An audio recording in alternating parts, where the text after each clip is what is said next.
Umar ரலியல்லாஹு அவர்கள் சொல்வார்கள், இர்ஃபஉ ரூஸக்கும் வத்தஜிரு, வியாபாரம் செய்யுங்கப்பா, வியாபாரம் செய்து தலை நிமிர்ந்து செல்லுங்கள் என்று சொல்வார்கள். யாரெல்லாம் பிசினஸுக்கு போகாமல் இருக்கிறார்களோ அவர்களை தனது அசாவினால் அடித்து திரட்டுவார்கள். செல்லுங்கள், பிசினஸ் செய்யுங்கள், தலை நிமிர்ந்து செல்லுங்கள் என்று சொல்வார்கள்.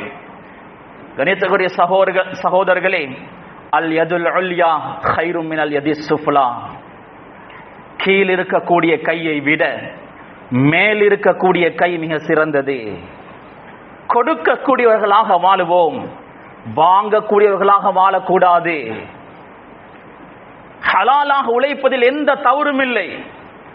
அல்லாஹ்வுடைய இந்த ஜகாத்துடைய கடமையை நிறைவேற்ற வேண்டும் என்ற ஆசைக்காக ஹலாலாக உழைப்போம். ஹஜ் உம்ரா செய்ய வேண்டும் என்ற ஆசைக்காக